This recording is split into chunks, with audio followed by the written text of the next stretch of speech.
श्री कृष्णम वंदे जगत गुरु। इदम श्री सद्गुरुवे नमः। वांग्मय नंबर 6, साधना से सिद्धि भाग 2, ऑडियो नंबर 32। पिछले ऑडियो में गुरुदेव ने पर काया प्रवेश के अभ्यास, दृष्टिपात का अभ्यास, त्राटक, विचारों की एकाग्रता का अभ्यास, नाद के बारे में बताया है कि कैसे त्राटक के द्वारा अंतर्दृष्टि को नियंत्रित और जागृत कर सकते हैं। नाद के द्वारा विचारों को एकाग्र कर ब्रह्मांडीय आवाज यानी जहां से आत्मा का परमात्मा से बिलगाव हुआ और किस तरह नाद के अभ्यास से वहीं पहुंचकर दोनों फिर से एक हो सकते हैं। कठिन अभ्यास के द्वारा ही साधक उस फ्रीक्वेंसी को सुन सकता है और वहां से जुड़ सकता है। आगे गुरुदेव कुछ जानने योग्य बातों को बता रहे हैं कि अभ्यास नियमित होना चाहिए। अगर किसी दिन बीच में छूट जाए तो नए दिन से फिर से 40 दिन पूरा करें। अपने विचार पवित्र रखें, आचरण ठीक रखें, खान पान सात्विक हो, अपनी शक्तियों को व्यर्थ व्यय ना होने दें, नित्य प्रभु की प्रार्थना करें और संसार के समस्त प्राणियों के लिए मंगल कामना करते रहें। अब आगे दूसरों पर आत्मशक्ति का प्रयोग। पर काया प्रवेश करने की आवश्यकता कब होती है, यह पहले समझाया जा चुका है। अपने स्वार्थ साधन के लिए कदापि उसका उपयोग न करना चाहिए। पूर्ण रूप से निस्वार्थ होकर दूसरों के हित की कामना में किसी पर प्रभाव डालना चाहिए। जैसा अवसर और परिस्थिति हो उसके अनुसार यह क्रिया भी 3 अवस्थाओं में की जाती है: जागृता अवस्था में, निद्रित अवस्था में, सुप्त करके। जो लोग तुम्हारे ऊपर पूर्ण विश्वास करते हैं, सम्मान की दृष्टि से देखते हैं और आज्ञाएं पालन करने के लिए उद्यत रहते हैं, उनको जागृता अवस्था में प्रभावित किया जा सकता है। जो मध्यम श्रेणी के हैं, तुम्हारे साथ साधारण संबंध रखते हैं, आदतों में मामूली तरह से जकड़े हुए हैं, किंतु आस्तिक स्वभाव के हैं, धर्म और ईश्वर पर अविश्वास नहीं करते, उन्हें नियंत्रित करके प्रभावित करना चाहिए। जो अत्यंत ही उदंड, क्रूर स्वभाव के हैं, अहंकार जिनकी नस नस में भरा हुआ है, हर किसी को झिड़क देना या अपमान कर देना जिनके बाएं हाथ का खेल है, सुधार की बात कही जाए तो उल्टे लड़ पड़े, ऐसे लोगों के साथ सुप्ता अवस्था में प्रयोग करना उपयोगी होता है। 5 वर्ष से कम उम्र के बालकों को भी सुप्त दशा में ही प्रभावित करना चाहिए, क्योंकि इनके मानसिक तंतु अविकसित होने के कारण जागृतावस्था में प्रभाव को उचित मात्रा में ग्रहण नहीं कर सकते। उन्हें अवस्था के अनुसार जागृता अवस्था में भी प्रभावित किया जा सकता है। 3 वर्ष से बड़ी उम्र के बच्चों को कई बार जागृता अवस्था में प्रभावित करने पर अधिक लाभ होते हुए देखा गया है। 5 से लेकर 15 वर्ष की उम्र के बालकों पर तो केवल जागृता अवस्था में ही प्रयोग करना चाहिए। जागृता अवस्था में पर काया प्रवेश करने के लिए कोई एकांत स्थान चुनना चाहिए। यदि तुम अपने एक पूजा की कोठरी अलग नियत कर लो और उसमें आदर्श सफाई रखते हुए नित्य पूजा पाठ, आध्यात्मिक अभ्यास करते रहो और उसमें बाहर के अधिक व्यक्तियों का आना जाना न रहे, तो कुछ ही दिनों में उसका वातावरण बड़ा शांतिदायक और प्रभावशाली बन जाएगा। इस कोठरी में यह साधना बड़ी उत्तमता से हो सकती है, किंतु यदि ऐसा कोई स्थान आपका निर्धारित किया हुआ न हो, तो किसी पवित्र स्थान के एकांत भाग में आसन बिछाना चाहिए। आप 2 व्यक्तियों के अतिरिक्त तीसरा कोई वहां नहीं होना चाहिए। यदि वह बालक है या संरक्षकों की अध्यक्षता में है और आप उसके संरक्षक नहीं हो, तो यह आवश्यक है कि उस बालक के संरक्षकों की अनुमति पाने के उपरांत ही कार्य करो, क्योंकि कई बार कुदरती तरीके से उसके स्वास्थ्य आदि में कुछ गड़बड़ी हुई तो मूर्ख अभिभावक उसका दोष प्रयोक्ता पर मढ़ने तक का दुस्साहस करने लगते हैं। यद्यपि इन प्रयोगों में शारीरिक या मानसिक हानि पहुंचने जैसी कोई बात नहीं है। प्रयोग के लिए दोनों को ही पवित्र होकर बैठना चाहिए। उसी समय स्नान और शुद्ध वस्त्र धारण करने की व्यवस्था हो सके तो बहुत उत्तम है। अन्यथा दोनों को हाथ मुंह धोकर और कम से कम वस्त्र पहनकर बैठना चाहिए। प्रयोक्ता का आसन कुछ ऊंचा रहना चाहिए। यदि दोनों के बैठने के लिए चौकी या कुर्सी का प्रबंध हो, तो एक कुछ ऊंची और दूसरा जरा नीची होनी चाहिए। अन्यथा प्रयोक्ता किसी पत्थर या तख्ते आदि पर आसन बिछाए और उसके लिए साधारण भूमि पर बिछौना रहे। सूर्योदय व सूर्यास्त से 1 घंटा पूर्व से लेकर 1 घंटा पश्चात तक का समय इस कार्य के लिए उचित है। आवश्यकता पड़ने पर दोपहर और अर्धरात्रि के 3-3 घंटे अर्थात 10:30 से लेकर 1:30 बजे तक का समय प्रयोग किया जा सकता है। प्रयोक्ता का मुंह सूर्योदय के उपरांत दक्षिण की ओर तथा सूर्यास्त के बाद उत्तर की ओर रहना चाहिए। दोनों के बीच में 1 हाथ से अधिक का अंतर न हो। प्रयोक्ता का चेहरा इस समय बहुत ही शांत और गंभीर होना चाहिए। चंचलता या उत्सुकता का एक भी लक्षण न हो। बिल्कुल शांत मुद्रा के साथ आरंभ में सिद्ध अपने साधक के भ्रिकुटी मध्य पर दृष्टि जमाए। आधा मिनट तक उसके भ्रू भाग पर दृष्टिपात करने के उपरांत निगाह को सिर की ओर ऊंचा उठा के उसके सिर को अच्छी तरह देखे। इसके उपरांत कान, नाक, आंखें, मुंह, ठोड़ी, गर्दन, हाथ, धड़, पैर आदि पर ऊपर नीचे धीरे धीरे दृष्टिपात करे। देखने का ढंग गंभीर मुद्रा के साथ ऐसा होना चाहिए मानो किसी खोई हुई चीज को आप उसमें तलाश कर रहे हों, और जब वह वहां नहीं मिल रही है तो आगे तलाश करने के लिए निगाह को बढ़ा रहे हों। इस प्रकार सिर से लेकर पांव तक सब अंगों को देखने में 5 मिनट लगते हैं। जब पैरों पर दृष्टि पहुंच जाए तो फिर पैरों की तरफ से उल्टे मत चलो, वरन पुनः सिर से पैर तक दृष्टिपात करो। इस तरह 3 से 5 बार तक दृष्टिपात पर्याप्त होता है। इतने समय तक साधक को तुम्हारी नासिका के अग्रभाग पर दृष्टि जमानी चाहिए। यदि छोटा बालक है तो उस पर इस प्रकार का प्रतिबंध नहीं है।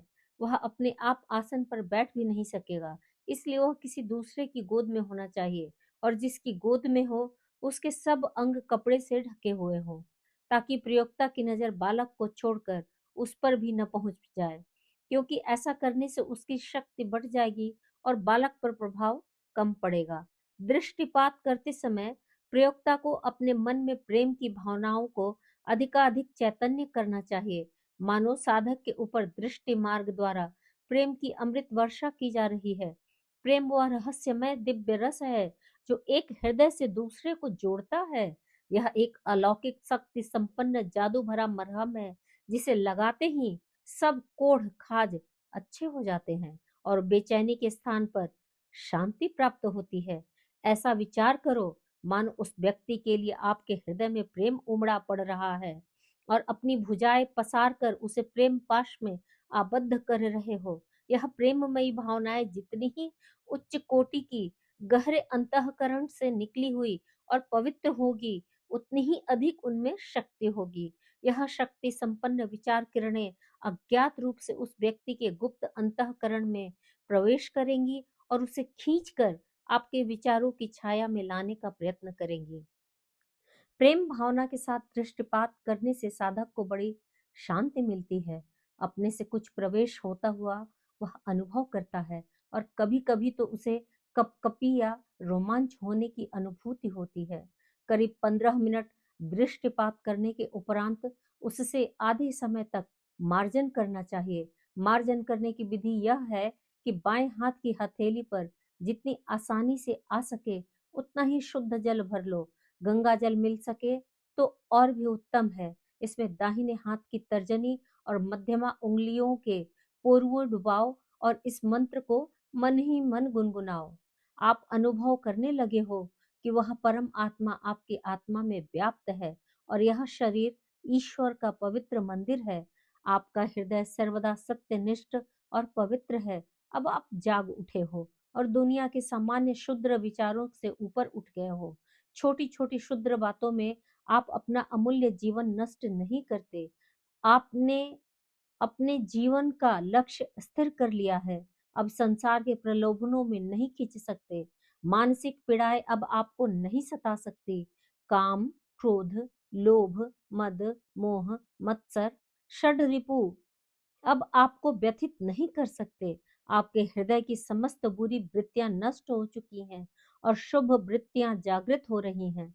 सच्चिदानंद परमात्मा की कृपा से आपका जीवन निर्मल और उच्च बन रहा है। इस मंत्र को मन ही मन गुनगुनाते रहो। ओठ हिलते रहने से साधक पर अच्छा असर होता है। मंत्र पूरा होते ही उंगलियों को उठाकर 7 बार जल के छींटे ऊपर मारने चाहिए। इस प्रकार प्रत्येक मंत्र समाप्त होने पर जल के मार्जन 3 बार देने चाहिए। अंत में उसके सिर पर आगे से पीछे की ओर, पीछे से आगे की ओर नहीं, हाथ फिराकर प्रयोग को समाप्त कर देना चाहिए। साधक यदि इस प्रयोग के लिए स्वयं इच्छुक है और उस पर विश्वास करते हुए कार्य में मदद देता है, तो उसे उपर्युक्त मंत्र को प्रयोग काल में मन ही मन स्वयं भी दोहराते रहना चाहिए। इसमें जहाँ आप या आपके शब्द का उपयोग हुआ है, वहाँ मैं या मेरे करके साधक अपने लिए एक मंत्र बना सकता है और अन्य समय में गायत्री आदि मंत्रों की तरह जप कर सकता है। इस मंत्र से बहुत ही अलग समय में अपने अंदर उत्तम वृत्तियां जागृत होती हैं। ऐसे साधक जो स्वेच्छा से इस प्रयोग में शामिल नहीं होते, उनकी इच्छा के विरुद्ध उन्हें बुलाया जाता है, तो उनके लिए प्रयोक्ता को बहुत कठिनाई होती है। ऐसे मामलों में उसे बहुत बुद्धिमानी के साथ बातचीत करके साधक को इस बात पर जमाना पड़ता है कि वह इस लाभप्रद प्रयोग का विरोध न करे। इसमें उसकी किसी प्रकार की कोई हानि नहीं है। इस प्रयत्न की बात हर हालत में गुप्त रखनी चाहिए, क्योंकि जब दूसरों को ऐसा पता चलता है कि इसमें अमुक दोष हैं जिनके लिए यह उपाय किया जा रहा है, तो वे दोष उस व्यक्ति के मित्रों को मालूम हो जाते हैं और यह मनुष्य का साधारण स्वभाव है कि वह अपने दोषों को प्रकट होने में लज्जा और दुख मानता है। जो लोग साधक के निंदा किया करते हैं, उन्हें भी प्रयोक्ता को समझा देना चाहिए कि ऐसा करने से आदमी बेशर्म बन जाता है तथा और अधिक उद्दंडता करने पर उतारू हो जाता है। इसलिए पिछली बातों पर ध्यान न देकर अब उसे बढ़ावा देने में ही लाभ है। कई बार दूसरों के मुंह अपनी प्रशंसा सुनकर लोग अपने को बड़ा मानने लगते हैं और फिर उस बड़प्पन की रक्षा करने की उन्हें एक लाज सी पड़ जाती है। इसलिए इस बात का ध्यान रखना चाहिए कि सुधारने का सबसे अच्छा तरीका यह है कि उसके दोषों की चर्चा न करके गुणों पर प्रकाश डालो और उस व्यक्ति को उत्साहित करो कि अपने दिव्य गुणों की अधिकाधिक उन्नति करे। अनेक अवसर ऐसे भी आते हैं जब इस प्रकार नियमित रूप से निरंतर अभ्यास पर बैठने की सुविधा नहीं होती। कभी-कभी किसी सफल प्रयोक्ता को रास्ता चलते किसी आदमी को शक्ति दान देने की आवश्यकता प्रतीत होती है, तो वह इतनी सब सुविधाओं की प्रतीक्षा नहीं कर सकता। वह चाहे जिस अवस्था में प्रेमपूर्ण दृष्टिपात करता है और जल भरे मार्जन के स्थान पर उसके शरीर से अपना दाहिना हाथ स्पर्श करके काम चलाता है। ऐसे तात्कालीन प्रयोग भी बहुत ही लाभदायक सिद्ध होते देखे गए हैं। कई व्यक्तियों पर एक साथ प्रयोग करके सफलता प्राप्त करना भी प्रयोक्ता की बढ़ी हुई शक्ति के ऊपर निर्भर है। नेतृत्व करके प्रभावित करना। जिन लोगों की दुर्वृत्तियां पुरानी होकर जड़ पकड़ गई हैं और जिनके स्वभाव में कोई बुराई घर कर गई है, उनके लिए निद्रित करके परकाया प्रवेश करने की आवश्यकता पड़ती है। क्रोध, शोक, अशांति, उद्विग्नता, निराशा, मस्तिष्कीय शक्तियों की कमी आदि मानसिक विकारों में तो इस तरीके को खास तौर से काम में लाने की आवश्यकता पड़ती है। जिन लोगों ने त्राटक और नाद का ठीक अभ्यास कर लिया है, उनके लिए यह आसान है कि अपनी बेधक दृष्टि के बल पर किसी को तंद्रा में गिरा दे। जिस व्यक्ति पर प्रयोग करना है, उसे अच्छी तरह समझा देना चाहिए कि यह कोई जादूगरी या टोना टोटका नहीं किया जा रहा है और न कोई ठगी या मायाचार जैसी वस्तु ही है। यह केवल दो आत्माओं का एक प्रेमपूर्ण समझौता मात्र है, जिसके अनुसार उच्च भावनाओं के साथ दोनों एक दूसरे से कुछ आदान प्रदान करते हैं। निद्रित होने वाले की न तो कोई हिठी होती है और न प्रयोक्ता का कोई रुतबा बढ़ता है। इसलिए साधक को उचित है कि इस प्रयोग में किसी प्रकार की बाधा न डाले और जहाँ तक हो सके सहयोग करे। मेस्मरिज्म करने वालों की चालाकी को ताड़ने के लिए या अपनी दृढ़ता का परिचय देने के लिए कई सज्जन यह हठ करके बैठ जाते हैं कि देखें हमें कौन निद्रित कर सकता है। सचमुच ऐसे दृढ़ निश्चय वालों को परास्त करना बहुत कठिन है। साधारण कोटि में मिसमराइजर ऐसे मौके पर हताश हो जाते हैं, परंतु इस विज्ञान में ऐसे हठधर्मी के लिए कोई स्थान नहीं है। हर मामले में हर जगह हठधर्मी उचित नहीं होती। इस पवित्र आकर्षण क्रिया के रूप में साधक को नम्र होना चाहिए और प्रयोक्ता की कृपा तथा अपने हित को ध्यान में रखते हुए इस कार्य में शक्ति भर सहयोग देना चाहिए। जिस व्यक्ति पर प्रयोग करना है उसे एकांत स्थान में आराम कुर्सी पर लिटा दो और सामने एक साधारण कुर्सी पर आप बैठ जाओ। दोनों कुर्सियों के बीच में बहुत थोड़ा अंतर होना चाहिए। साधक को आदेश करो कि वह अपने शरीर को बिल्कुल ढीला रुई की तरह छोड़ दे। कहीं किसी अंग पर बिल्कुल दबाव या तनाव न रहे। जब वह इस प्रकार अपने शरीर को बिल्कुल ढीला छोड़ दे, तब उसके दाहिने हाथ की उंगलियों को अपने बाएं हाथ में पकड़ लो और उसकी बाईं आंख की पुतली पर अपनी निगाह जमाओ तथा दृढ़ संकल्प करो कि पात्र को गहरी निद्रा आ रही है। साधक को हिदायत करनी चाहिए कि वह बिना पलक मारे एकाग्रता पूर्वक अपनी आंखों की ओर देखता रहे। उसे यह भी समझा देना चाहिए कि जब पलक भारी हो जाए और आंखें झपकने लगे तो बलपूर्वक उन्हें खोले रखने का प्रयत्न न करे, वरन यदि पलक बंद हो रहे हैं तो उन्हें हो जाने दे और अपने मानस लोक में केवल नीले रंग को ही देखता हुआ शांति प्राप्त करने की भावना करे। साधारणतः 5-7 मिनट में ही इस क्रिया से पात्र को नींद आने लगती है। किन्हीं किन्हीं पर 10-15 मिनट में प्रभाव होता है। किसी को कठोर मानस भूमिका के कारण यदि निद्रा आने में देर लग रही है तो प्रयोक्ता को अधीर नहीं होना चाहिए, वरन और भी अधिक साहस के साथ शक्तिपात करना चाहिए। नेत्रों की दृष्टि द्वारा मेरी आत्मशक्ति साधक के शरीर में तीव्र गति से प्रवेश करती जा रही है। प्रयोक्ता द्वारा यह भावना जितनी ही अधिक विश्वास और दृढ़ता पूर्वक की जाएगी, उतनी ही अधिक सफलता मिलेगी। पात्र जब तंद्रा में गिर जाएगा तो उसके अंग बिल्कुल ढीले हो जाएंगे, जैसे सोते हुए या मुर्दे के अंग ढीले होकर इधर-उधर लुढ़क जाते हैं। उसी प्रकार उसके हाथ भी ढल सकते हैं। इसलिए हिफाजत के साथ उसकी गर्दन या हाथों को इस प्रकार रखने की व्यवस्था कर देनी चाहिए कि उसको निद्रित अवस्था में कोई हानि या तकलीफ न होने पाए। उपर्युक्त अवस्था को निद्रा न कहकर तंद्रा कहना चाहिए, क्योंकि इस समय आपकी शक्ति से उसके मानस स्थान में प्रवेश करके उसके शरीर पर अपना कब्जा जमा लिया है। फलस्वरूप साधक की अपनी साधारण चेतना लुप्त सी हो गई है। उपर्युक्त अभ्यास से इतनी गहरी निद्रा नहीं आएगी कि उसके किसी अंग का ऑपरेशन किया जा सके। इतनी गहरी निद्रा लाने के लिए ऊंचे अभ्यास हैं। हम जरूरत नहीं समझते कि इस पुस्तक द्वारा सर्वसाधारण तक उन क्रियाओं को पहुंचा दिया जाए और हर कोई उनका उपयोग करने के लिए टांग अड़ाए। इस प्रयोग द्वारा लाई गई निद्रा में पात्र एक प्रकार की तंद्रा बेहोशी में पड़ा हुआ है, मर नहीं गया है। इसलिए उन लोगों को सावधान किया जाता है जो निद्रा के गहरेपन की परीक्षा लेने के लिए उसके शरीर में चकोटी काटते हैं या सुई आदि चुभोते हैं। कोई व्यक्ति यदि निद्रित व्यक्ति के साथ ऐसी हरकत करेगा तो उसे भारी नुकसान पहुंचाएगा।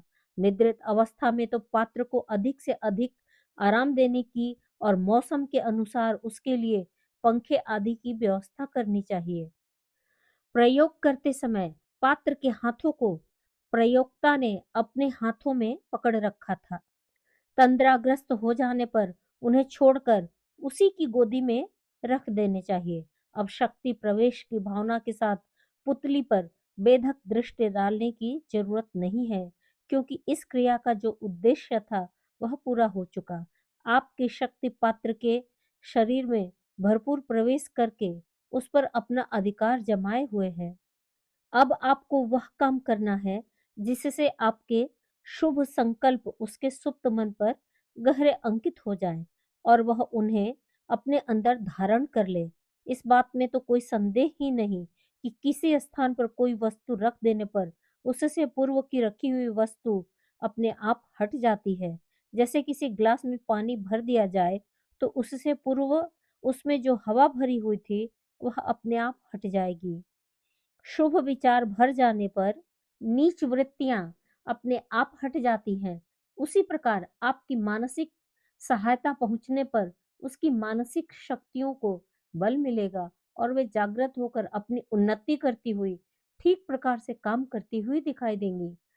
अब पिछले पृष्ठों में बताई हुई प्रेम दृष्टि को उसी भांति 15 मिनट तक समस्त शरीर पर डालना चाहिए और इसके पश्चात उसी मंत्र को गुनगुनाते हुए सिर पर कंपन देने चाहिए।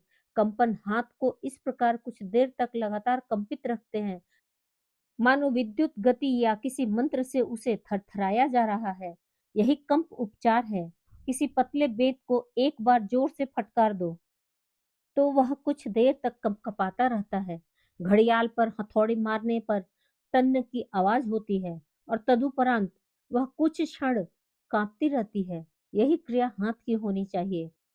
कलाई से लेकर कोहनी तक की पेशियों को कड़ी करके थरथराहट पैदा करने से यह कंपन आ सकता है। उपचार करने से पूर्व एक सी गति से बिना थके हुए हाथ से कुछ देर तक कपाते रहने का अभ्यास करना चाहिए। सिर के ऊपर कंपन देते समय इस बात का ध्यान रखना चाहिए कि हाथों की थरथराहट केवल बालों को ही थोड़ा सा स्पर्श करे। वह इतने निकट से नहीं होनी चाहिए कि सिर की चमड़ी तक को आघात पहुंचे और पात्र की निद्रा भंग हो जाए। यह मार्जन साधारणतः 10 मिनट तक देना काफी है। तंद्रा की अवस्था प्रायः 15 मिनट से लेकर आधे घंटे तक रहती है। कभी कभी गहरा असर हो जाता है तो इससे भी अधिक समय तक बनी रहती है। मामूली दशा में 15 मिनट तक प्रेम दृष्टि डालने और 10 मिनट तक कंप करने के उपरांत उसे जागृति वापस आने लगती है। कभी-कभी कंपनों के समय में ही वह जागने लगता है। जब स्वेच्छापूर्वक उसे चेतना वापस आ रही हो, तो जाग जाने देना चाहिए और क्रिया को वहीं समाप्त कर देना चाहिए। किंतु यदि कंप पूरे होने पर भी वह न जागे, तो 5 मिनट और भी उसी दशा में पड़ा रहने देना चाहिए और आधा घंटा पूरा होते ही सिर से पैरों की तरफ पास करना चाहिए। पास करने का सीधा-साधा कायदा यह है कि दोनों हाथों की उंगलियों को खोल दो और उन्हें बराबर-बराबर इस प्रकार रखो कि हथेलियां पात्र के पैरों की तरफ रहे। अब दोनों हाथों को साथ-साथ नीचे की ओर रोगी के शरीर से 3 इंच के फासले पर खिसकाते लाओ और पैरों के पास ले जाकर उन्हें एक ओर झटकार दो, मानो आपके हाथ पानी में भीग गए थे और तुमने उसकी बूंदों को अलग फेंक दिया। इस प्रकार कई बार पास करने से आपकी शक्ति जो पात्र में भरी हुई है निकल जाएगी और वह जाग जाएगा। 10 मिनट पास करने पर रोगी शक्ति से बिल्कुल खाली हो जाएगा और ऊँघता हुआ जाग पड़ेगा। किंतु यदि इस पर भी न जागे तो समझना चाहिए उसे स्वाभाविक निद्रा आ गई है। इस खींचतान से थककर वह साधारण नींद में सो गया है। ऐसी दशा में न तो चिंतित होना चाहिए और न बलात् जगाने का प्रयत्न करना चाहिए। वह कुछ देर में अपने आप अपनी नींद पूरी करके जाग पड़ेगा। यह प्रयोग 1-2 दिन करके ही काम पूरा नहीं हो जाता। परीक्षा के तौर पर 1 सप्ताह तो लगाना चाहिए। इतने समय में बहुत कुछ सुधार हो जाएगा और पीड़ित इसकी ओर अधिक आकर्षित होता जाएगा। 3 सप्ताह में बड़ी-बड़ी कठिन और पेचीदा स्थितियों का सुधार हो जाने से 20 अनुभव हमने स्वयं किए हैं। सोते हुए आदमी पर प्रयोग। सोते हुए आदमी के ऊपर प्रयोग करने की आवश्यकता उस स्थिति में होती है जब वह इस कार्य में कोई सहयोग नहीं देना चाहता या नहीं दे सकता। इसी प्रकार वे जिद्दी और क्रूर स्वभाव के लोग जो अपने ऊपर किसी बात का किया जाना शान के विरुद्ध समझते हैं तथा अपने को बहुत बड़ा समझने वाले लोगों के मन में कोई बात बिठाने को उसे प्रयत्न करना पड़े जिसे वह छोटा समझते हैं, तब भी सुप्त अवस्था का प्रयोग ही ठीक रहता है। दूध पीते बालकों के लिए भी यही उपाय उचित है। सोया हुआ आदमी किस अवस्था में हो, इसका कोई प्रतिबंध नहीं है और हो भी नहीं सकता, क्योंकि यदि वह नियम पूर्वक स्वेच्छा से प्रयोग में शामिल होता, तो सुप्त अवस्था ढूंढने की नौबत ही न आती। वह जैसे भी सोया हुआ है, सोने दीजिए। यदि कपड़े से बिल्कुल ढका हुआ है, तो उस ओर का अंतिम भाग जिस पर आप बैठे हुए हो, थोड़ा-सा खोल दो। जैसे सिर की ओर तुम बैठना चाहते हो, तो सिर के बाल और पैरों की ओर बैठना है, तो पैरों के तलवे थोड़े से खोल दो। इससे कार्य में आसानी रहेगी। यदि इस प्रकार अंतिम अंग खुला रखने की सुविधा न हो सके, तब भी काम चलाया जा सकता है, पर सफलता अधिक परिश्रम और अधिक विलंब से मिलती है। जिस आदमी पर जिस समय प्रयोग करना है, उसके सोने की साधारण अवधि मालूम करो और 8वां भाग आदि अंत का समय त्याज्य समझो। जैसे वह व्यक्ति आमतौर से रात को 6 घंटे सोता है, तो पौन घंटा आरंभ में और पौन घंटा अंतिम समय में उसे नहीं छेड़ना चाहिए। दोपहर को वह 2 घंटे सोता है, तो 15 मिनट आदि और 15 मिनट अंत में उसके ऊपर कोई प्रयत्न नहीं करना चाहिए, क्योंकि ऐसा करने से शरीर में जो गर्मी बढ़ेगी, उससे उसकी नींद उचट सकती है। असुविधा न हो तो 2 गज के फासले पर बैठना ठीक है।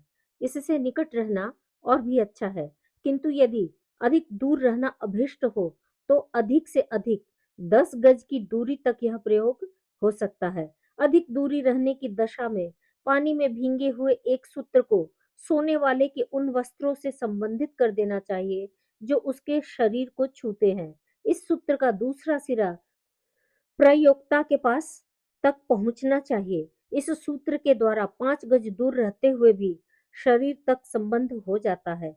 यदि 2 गज के भीतर ही बैठना हो, तब इसकी विशेष आवश्यकता नहीं है।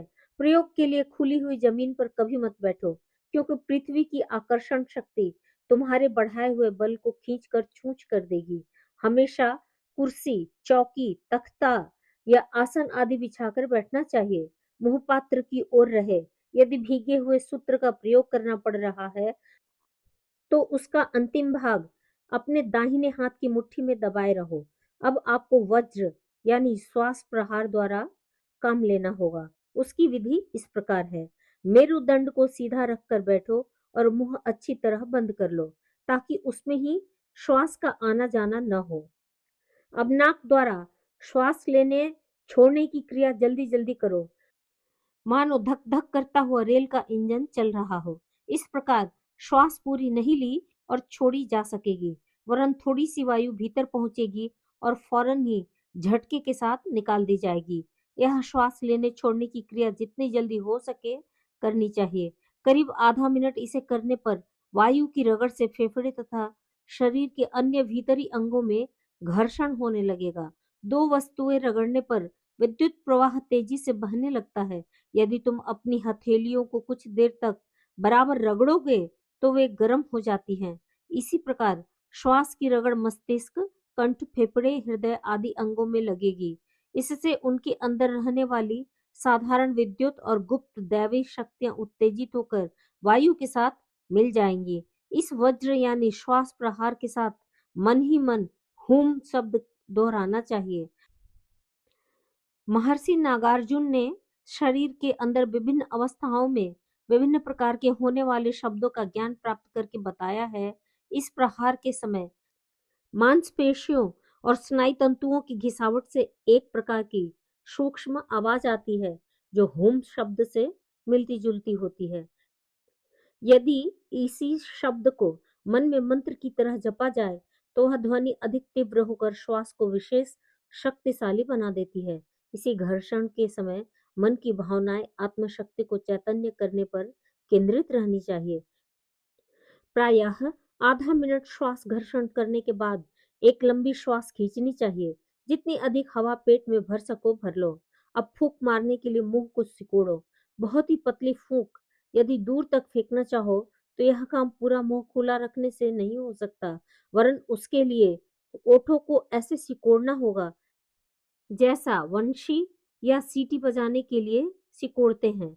कांच की छोटी शीशी को ओठ के पास ले जाकर फूंक द्वारा यदि तुम सीटी बजाना जानते हो, तो ठीक वैसी ही तरह ओठों को सिकोड़कर पतली और दूर तक जाने वाली फूंक मारने के लिए तैयार करो और धीरे धीरे पतली फूंक उसके खुले हुए अंग को लक्ष्य करके छोड़ना शुरू करो। यह कार्य बहुत ही धीरे होना चाहिए। पेट की पूरी हवा खाली करने में आधा मिनट का समय लगना चाहिए। यदि यह कार्य तुम्हें ऐसी जगह बैठकर करना पड़ रहा है जहां पात्र के और आपके बीच में कोई पर्दा, आड़ या दीवार आदि की रुकावट पड़ती है, तो मुट्ठी में रखे हुए सूत्र पर इस प्राणवायु को छोड़ दो। इस वज्र यानी श्वास प्रहार के करते समय भावना करते जाना चाहिए कि मेरा यह शक्तिशाली प्राणवायु परम पवित्र और प्रेम के विचारों को लेकर पात्र के मस्तिष्क में प्रवेश कर रहा है। यह उसके जीवन को उच्च और सुंदर बनाने के उद्देश्य से अनुकूल वातावरण पैदा कर रहा है। वसंत जैसे पुराने शक्तिहीन पत्तों को पेड़ों से गिराकर नवीन कोपले उत्पन्न करता है, वैसा ही जीवन रस मेरा यह प्राणवायु इस व्यक्ति में संचारित कर रहा है। इससे बुरी आदतें और सब प्रकार की कमजोरियां नष्ट हो रही हैं और उनके स्थान पर दिव्य गुणों का विकास हो रहा है। इसके मंत्र के साथ साथ दुर्गुणों के नष्ट होने और उसके विरोधी उत्तम स्वभाव के उदय होने की भी भावना विशेष रूप से करनी चाहिए, जिसके खास उद्देश्य से यह प्रयोग किया गया है। साधारणतः 15-20 मिनट का यह पूरा प्रयोग करना चाहिए। जिनको श्वास प्रहार का पूरा अभ्यास नहीं है, उन्हें तो आधा घंटा से अधिक परिश्रम करने पर अपने शरीर को हानि पहुंचाने का भय रहता है। यदि सुविधा हो तो सुप्त मनुष्य के सिरहाने खड़े होकर उसके मस्तिष्क पर प्रेम में दृष्टिपात करना चाहिए और सुधार का उपर्युक्त मंत्र उसके ऊपर अपने विचार बल द्वारा प्रेषित करना चाहिए। छोटे बालकों के लिए सूत्र आदि की कोई आवश्यकता नहीं है। उनके दिव्य गुणों का विकास करने के लिए 10-15 मिनट शुभ भावनाओं के साथ हल्का श्वास प्रहार और प्रेम में दृष्टिपात करना पर्याप्त है। उपर्युक्त साधना में सूत्र आदि का प्रयोग देखकर कोई सज्जन भ्रम कर सकते हैं। उन्हें ध्यान रखना चाहिए कि यह अंधविश्वास या ढोंग ठगी की कोई चाल नहीं है, वरन व्यक्तिगत विद्युत पर्सनल मैग्नेटिज्म की एक शास्त्र सम्मत क्रिया है। इसकी सच्चाई और शक्ति की हर कोई व्यक्ति परीक्षा कर सकता है। इसका ठीक प्रकार उपयोग करने के उपरांत अभ्यासियों को हमारी ही भांति इस पर पूर्ण विश्वास करने के लिए बाध्य होना पड़ेगा। आज का स्वाध्याय यहीं तक। सभी को प्रणाम। 21वीं सदी उज्जवल भविष्य। भारत माता की जय। सभी को प्रणाम। वाग्देव अर्थात शब्द विचार भावनाओं का दिव्य देव संग्रह परम पूज्य गुरुदेव युग दृष्टा की इस धरोहर को ऑडियो रूप में सुनने के लिए चैनल को सब्सक्राइब करें, वीडियो को लाइक करें, नोटिफिकेशन ऑन करें, गुरुवाणी जन जन तक पहुँचाएं। जय महाकाल। हृदय से आभार।